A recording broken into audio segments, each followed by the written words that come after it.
Welcome to the Babies in Business Podcast. Join your hosts, Rachel and Avram Gonzales, real-life parents and business partners. Each week on Babies in Business, Rachel and Avram create a space for entrepreneurial parents to find their own way.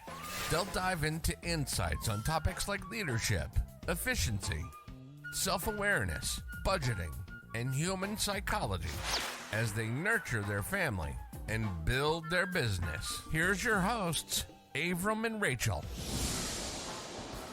Avram and Rachel back here again with the Babies in Business podcast. We're recording this one today because we think it's like a wake-up call for a lot of entrepreneur parents. Signs that you're overwhelmed. Here's the deal, friends. Entrepreneurs have a really hard time admitting that they're struggling, that they need help, that maybe they're not equipped fully to handle the solution. Right. So we're some of the people that statistically struggle more than others with mental health. Sure. And that's been proven out, and I've seen the numbers in various different environments. And it's because of, I think, our attitude and how we approach problems. Sure. Problems are fun. They're things we can solve. They're fixable. We like creating a better solution to things. So when we're challenged, our first instinct is to meet that challenge the best we can. Yeah. But the problem is, more often than not, the big challenges in our life require more than what we have in order to overcome them. Yeah. Would you say? I would, and I also think that possibly our superpower, if you will, our ability to solve problems, doesn't serve us in this situation. That's right. Because we are solving problems for other people mostly in our businesses. We are not solving our own problems. We're not putting on our own mask first, sometimes. Sometimes we aren't doing that thing for our business that we're doing for other businesses. Mm-hmm. So I think that's why it's also hard to ask for help, because you're struggling, you're overwhelmed. Sometimes you internalize it. For me, I internalize it. I try to think of all the solutions that I can come up with all by myself. I don't want to burden somebody else. I grew up in a huge family, 10 siblings, and I always felt like a burden. So whenever I had a problem, I would not take it to other people that had bigger problems and I deemed more important problems than myself. So I do take that in my life throughout my days, and I recognize that. So I think this podcast, though, is about how we can help each other in our struggle to ask for help and recognize our own overwhelm. I see it because we experience this in our life. We're going to share some personal things that stem from the framework we're going to share with you here today.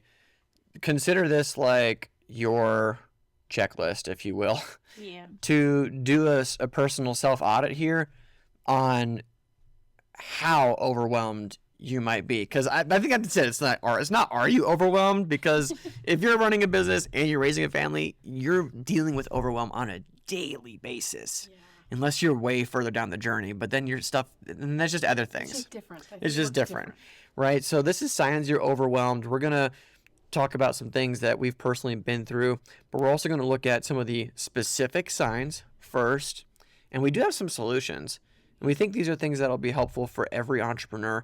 I've got a background in coaching and some different like healing modalities and stuff that I'm pulling from here that I know can make a big impact on folks. Also things that I've prescribed for others as well as myself, seen big transformation. So we just have a wealth of knowledge and a big give that we want to put here as a resource for entrepreneurs who are just going through it. But it really does all start with the awareness and the acknowledgement that there's something going on. Yes. Rachel really helped us get ready for our first baby. You can check out episode number 1, Getting Ready for Baby When You're Running a Business. It's the first episode we aired on this podcast, and she talked about this book called The Fourth Trimester. Yeah. And there was an exercise in there that really helped us. You know what I'm talking about? You want to talk about that exercise? Well, so the reason why that exercise was so important to me is because I had been learning that having a baby can actually put so much stress on a marriage, and that some people don't make it through married. And that was a really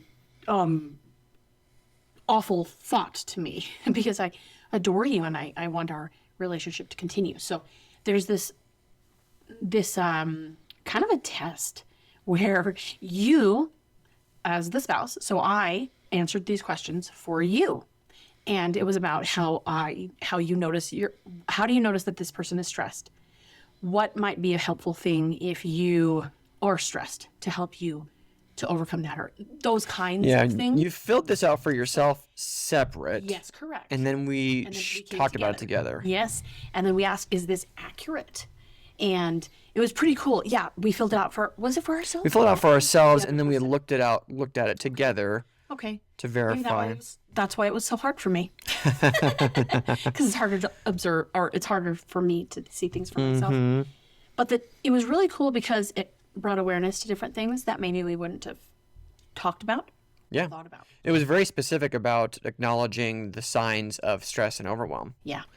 And being able to share with your partner. So this is how I act when I'm like that. Right. So this is the signpost, because the thing is like, we will often lie to ourselves and lie to each other about how we're actually feeling. Again, it's this entrepreneur syndrome, right? Where you're not letting down this facade of having it all together. Correct. Yeah. Right? So I think the advantage to being in business together as a couple is that you can spot this stuff, these signs of overwhelm, a lot earlier than if you were operating two different businesses. Sure. Well, and I think that's partly because you're invested. You know each other personally. You want the best for the person. All these different things. So you actually really take those signs to heart. And multiple times, probably in the last month, I've been able to ask you the questions, because I noticed that maybe one of your things is you don't eat. If you're not eating, I know that you're stressed. Right. I know that you're going through something. So I'll say, I see that you're not eating. Are you okay? Is something bothering you? Are you stressed about something? Can I help? And I noticed that, but you had to, at that point when I asked you, hadn't even asked yourself if you were stressed or overwhelmed. Oh, yeah. You didn't even notice. Well, and usually the first time you ask me, it's like, no. Yeah, exactly. And I'm like, Abram, come on, dude. I see you not eating. Yeah. And then it's the next meal. I see you not eating. Right. And then it's the next meal. I see you not eating. Something's up. What is going on? I'm not badgering you. I really care about you. So noticing it faster, I think, is definitely an advantage of being in business together, because we see each other and we see that something is off. It is very clear when something's off. Let's talk about the 4 signs that we came up with before we chatted here around ways that you can see that you're overwhelmed. Right. So this is the self-internal check. This is the thing that you can think of when you're stressing, right? But these are things that creep in insidiously and you don't realize it until you actually ask the question. First sign of overwhelm is a defeatist attitude. Yeah. So I know, like, what that looks like for me is, again, if we are the problem-solving elite. Yeah. So the second that your answer starts coming back as a complaint about how hard it is, or just how far off it seems like it's going to be, or impossible, look, this is a clear sign that you're coming up against overwhelm. Right. And that you cannot get out of it yourself. So you could have somebody help you gain perspective. So when you're feeling that way, a solution could be that you talk to somebody. You don't have to say, hey, I'm feeling all this stuff. You don't have to know the answers. Just put it out there and you can get some clarity. I've seen that work for us. It's been great. I have also seen us blow things out of proportion. So when we're blowing anything out of proportion, like this is too hard, or what was it? There was something recently. Exactly. This time. We don't have enough time. This is going to take too much time. Forever. All this, yeah. We blow things out of proportion because there's something more going on there. And that thing is overwhelmed. We're so overwhelmed. Well, time is a great example. So I'll tell you a quick little story here. Like, Rachel's bailed me out on so many different times when I've got a really long list of important things to do that are usually like in the way of other team members being able to do their job, or just Especially if it's blocking a team member, that's where you get so overwhelmed. That's like where you get really, really blocked. Can I finish this? oh sure. So there was this one time where you had all these things that you wanted to accomplish. So what I did, we just did a really quick exercise. I said, okay, let's write everything down. We're gonna just write All it of all it. down. Don't filter it, don't sort it, don't anything, just give it to me. And so you just started telling me. So we did a brainstorm, we wrote everything down. And I said, now what we're gonna do is we're gonna put time to it. So I think we put time to it first. Well, you we said might prioritize. you said how long do you think it's going to take you, and basically the answer was like 10, 12 hours. Yes. Oh, yes, right. We did the first audit of how long do you think it will take you? Yeah, I'm like, it's going to take me days to get through this. Right? And then I said, okay, so now let's get real. Like, let's get down to the actual specifics. Now I want you to tell me this, and I would name a task. How long is this going to take you? How long is this going to take you? And we went down the list. And what we found was that it was under 5 hours. Right. It was incredible. And I remember seeing your face. When we started, you were just like, your energy was so low. You were really frustrated. Yeah, kind of shut down. Shut down. Very much shut down. You're like, oh, really? We're going to do an exercise? You were kind of resistant to do it. But then at the end, when you saw that, you're like, oh, well, I can totally do that. And when at the beginning, when you had said, this can't be done today, this can't be done this week, I was like, okay, but it has to be done. So let's talk about it. I remember there being just a lot of emotion around it and that blowing out of proportion. But it was really just such a cool experiment that we did. Yeah. That has stuck with us. Yeah, it's a story we tell a lot now. Yeah.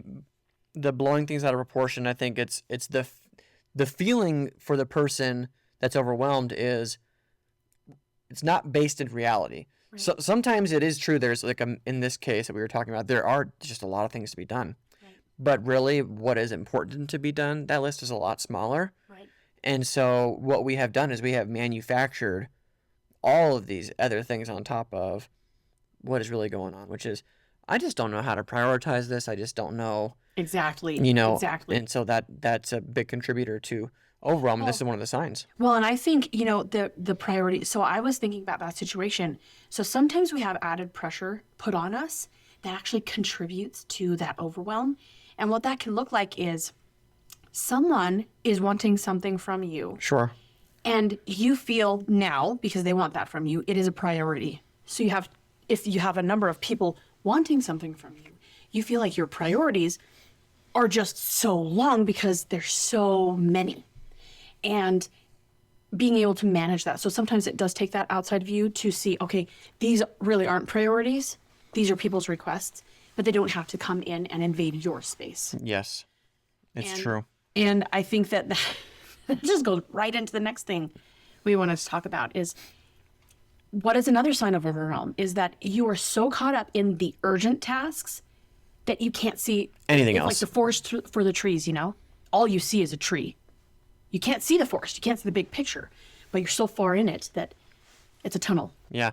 So these are oftentimes you see the entrepreneurs that they're just always putting out fires. Yeah. This could also be the entrepreneur that can't leave their phone off during a 30-minute, 1-hour meeting because they know there's something that's going to need their attention.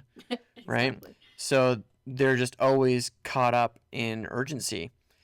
Like we found ourselves being there. We've totally been there. We found ourselves there at one point when we were struggling with the lack of, we just had issues with childcare. Yeah. And so one of the things that started happening was as we had less and less time to do all the things, we were putting out fires and we were neglecting, for example, the ongoing education that we need to continue to keep our business at the forefront. We were neglecting the important marketing activities that we need to do to keep filling up the pipeline. Right? Because we were caught up in the things that felt like they needed attention right now. Right now. The things that were important were just getting pushed. And it's a vicious cycle because if you're caught up in the urgent tasks, you are also zapping your energy. That's right. Because as a problem solver, we want to have forward momentum. And only putting out fires is not forward momentum. It actually feels like backward momentum because you're putting out something. It's kind of like a house fire. You can't go back and say, oh, I put the fire out. You're here, go back into your house. You can live there now. No, it's burnt to the ground. There's some residual stuff. Yeah, so it feels like you are not only where you were, you are backwards. So it can really be a cycle of zapping your energy. And then that leads to more overwhelm. And it's a terrible, vicious cycle. Building a business while raising a family can be tough to juggle for any entrepreneur.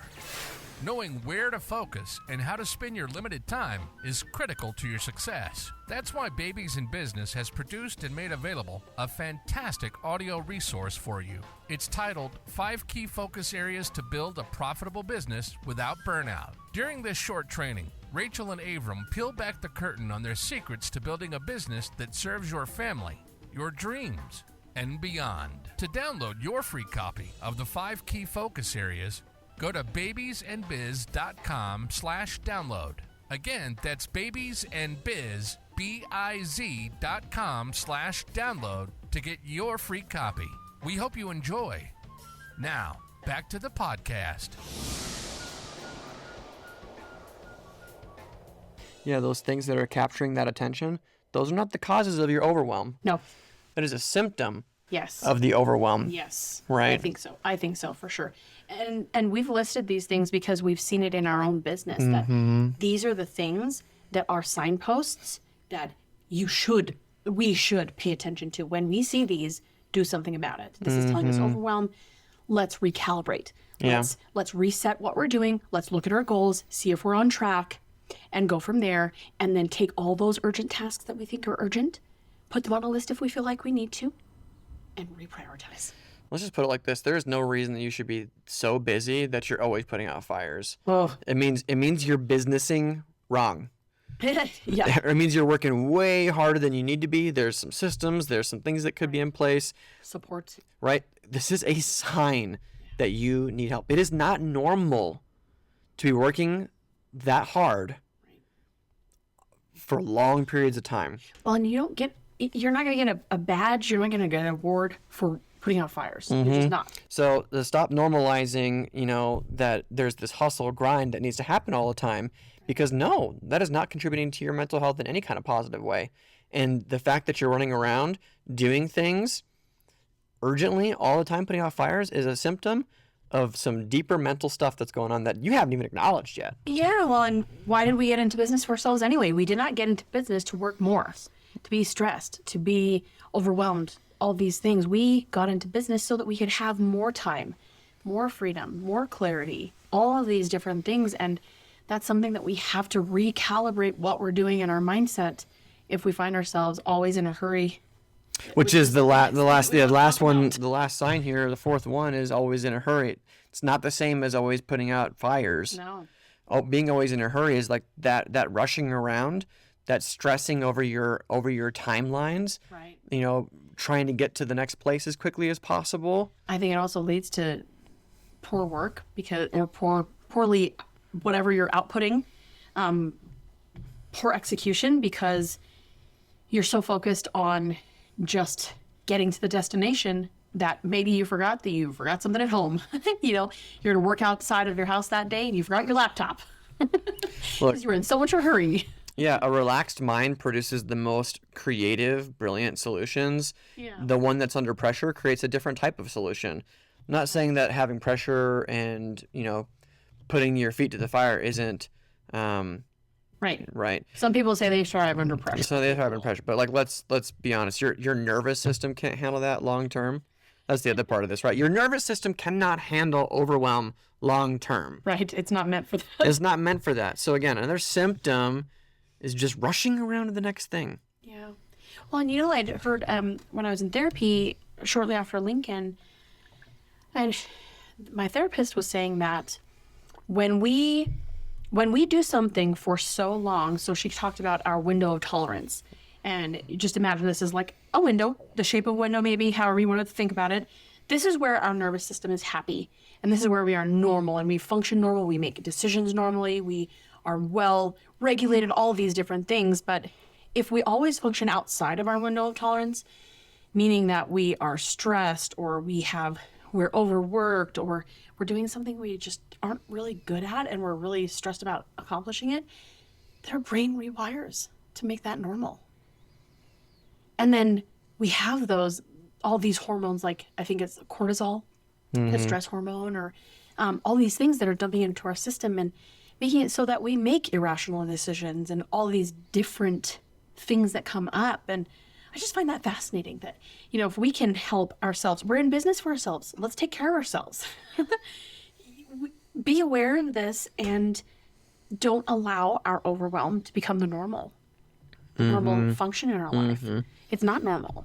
And, we've been talking. We want it to be normal. Yeah, we've been talking a lot about this in the respect of business, but this being the Babies in Business podcast, all this affects home life. Oh, big time. We don't even have to go into it. No. But all this mental stuff affects home life. Yeah. So, quick recap of the 4 signs: finding yourself with a defeatist attitude, feeling like things are impossible. Yep. Number 2, blowing things out of proportion.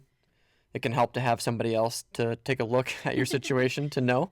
Yeah. Number 3, being caught up in urgent tasks, always putting out fires. Number 4, always being in a hurry. We've got a couple, I think these are sort of quick solutions, things that we know work for ourselves that if you try them on, maybe they'll work for you too. Yeah. Because we don't want to leave you with just a bunch of bunch of stuff like, hey, I'm so overwhelmed. And you're just broken. Yeah, and then bye. No, we've got some cool stuff for you. Some of these are going to sound a little obvious, but the point is like... But if you're here, I think that obvious is good, because if you're in this position yourself, obvious isn't going to be obvious to you. That's a good point. Because it's just not obvious. You do not see these things. Right. It's like that list. You could have seen it very clearly, but you didn't. But I didn't. And you were blowing it out of proportion and you were frustrated and overwhelmed. So it's, it's noticing those signs early and doing something about it. Yeah, that's number 1. I think that's so important. And being in business together, it's really cool because, like we said earlier, we notice this easier and faster. In each other.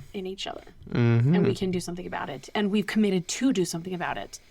That when we see it, we say something. Yeah, it's not enough just to have the awareness of it. No. I mean, that's a good step. But then when it's just sitting there and now you can't unsee it. Well, and when you love this person so much, I mean, from my point of view, I love you so much. I don't want you to be stressed and not sleeping well and not eating and being overwhelmed. I want you to have the peace and your nervous system to be able to actually settle down and all those things that come about from that. That, of course, I want us to find a solution. The sooner the better for your sake, not like it's for me. Yeah. So I think that's really important. Second one is prioritizing at least one important thing each day. Yeah. So there's a lot of different matrices and things you can look up on the internet. I think that one of the ones that's really famous is it's 7 Habits of Highly Effective People, Stephen Covey. Oh, yes. Right, his little 4 matrix. There's the urgent tasks, important tasks, so on and so forth. The important tasks are the things that just will get you forward momentum versus just maintaining where you're at. Sure. So to get out of overwhelm, you have to then start prioritizing at least one of those things that gets you forward momentum. Right. Over everything else that seems like it needs you right now. And I think for us, what we have found, what that does is you have a win. First thing. Yeah. And you prioritize it in the sense that it is the thing that you do first. Not only have you prioritized it that it is going to get done, but that it is the first thing that you do. And that for us looks like, well, we're going to have a baby in June and I'm going to be out for a bit. And there are tasks that I am in charge of, and we don't want them to fall into your lap or another teammate's lap. So what that looks like is we're planning ahead through September. So we are planning the podcast through September. We have some client tasks that are going to be done through September so that as the team goes throughout those months, they have everything for them to go in and do these things. So, prioritizing those kinds of things are one of the things that we've chosen to prioritize, is that being prepared through baby is very, very important for us. So what that looks like for you and your business, it could be very different.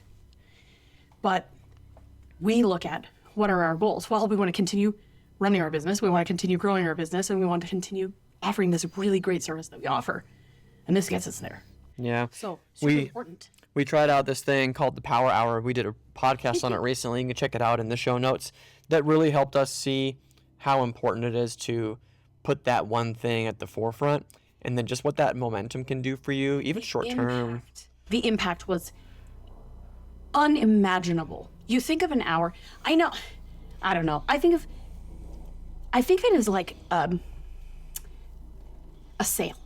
You go to a store and you get 10% off. You're like, oh, that's a great deal. Or you have vice versa, the opposite way. You need to pay 10% to the government. And you're like, that's a lot of money. So if it's a sale, it's like, it's kind of an okay sale. But if you have to pay the money, it's like, oh, this hurts so bad. But it's really perspective and recognizing that a little bit can go a long way. So 1 hour can amount to so much over time. Yeah. I think that's very, very important to keep in mind. And Think about it. If you feel like you've been putting out fires for a long time, well, it's not working, my friend. yeah. It's not working, so something needs to be changed. Well, and something that we find is a solution is for maintaining your energy and your willingness and drive to do the things. You're already in overwhelm. So what could help with that solution? It is do not overplan your day. So if you take your day and you plan it by tasks that you're going to accomplish during that day, do not overplan it and do not be unrealistic about the time that it's going to take. Because if you do, what that does is it then pushes you to take tasks and push it to the next day or the next day or the next week or the next month. And then you constantly have this trail behind you of tasks that aren't done. But it's like a ball and chain because it weighs you down. So it's so important that you do not overplan your day. Yeah. For us, that's included getting pretty ruthless Yes. about the things that are important versus not, and then getting very aggressive on delegating out, creating the tools that are needed for somebody else to do the task. Absolutely. Yeah. Last one's it's a big one. This is a whole podcast on its own, but it's prioritizing self-care. Yeah. So for us, that looked like just a snapshot of it, because again, this is a whole podcast, right? Yeah. That looked like, 4 months postpartum, first baby. We both got enrolled at Orange Theory. But it was mostly because of you. It was mostly because of me. You said you wanted to do something physical. Yeah, needed to do something. And then I roped Rachel into it, right? Because I just loved it so much. And now it's, almost 2 years later, it's a non-negotiable that we have our gym time in the morning. And it's, even though you spend so much energy at the gym, you end up getting all that energy back and more. Absolutely. Mm-hmm. And it did not take us 2 years to make that non-negotiable. No. That came about 4 months in. Yeah, just real quick. You're really quick. And I don't think it took that long. Mm-hmm. I think it might have been a month. And you're like, I'm in this. This is amazing. Yeah. Versus seeing each other is just incredible. Yeah. Versus previously, what did our day look like? It looked like us waking up, being dumped into the day. Yep. With a lot of baby stuff. And then we got to get to work. Yeah. Correct. And then we got to go through work. Correct. And then we get done with the day and we got to put the baby to bed. Correct. Then we might have some dinner and some short time together and then right back into it. So where was the self-care? Exactly. You can only go so long without taking care of your body's needs, because this body's your vessel for the next, 50, 100 years, whatever you got left. Yeah. Well, and I just, this question just comes to my mind all the time. And it is, if not now, then when? If you're not going to take care of yourself now, then when? You are in charge of your time. You are the keeper of your time. You are the boss of your time. Nobody else is telling you what to do with your time. So when are you going to allot some for you? Yeah. And there, like you said, this is a whole podcast.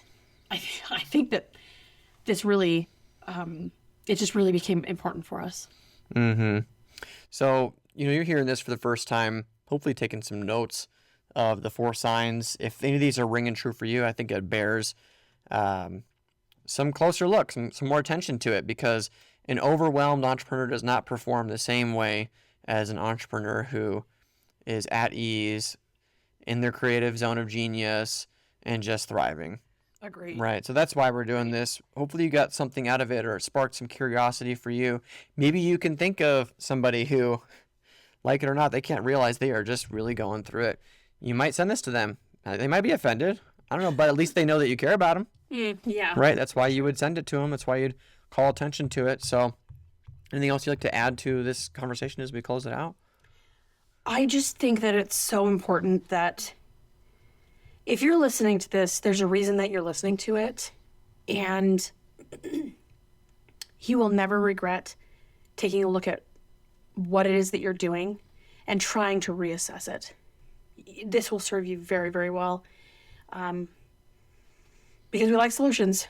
This is a great solution. So I hope that you get something out of it. Yeah, and if you're feeling overwhelmed, look, you're not alone. Yeah. You're not alone. There are things that you can do about it. We shared some of them here, and there might be others, right? There might be some others. We'd love to hear those. Absolutely. You're feeling overwhelmed? Let us know.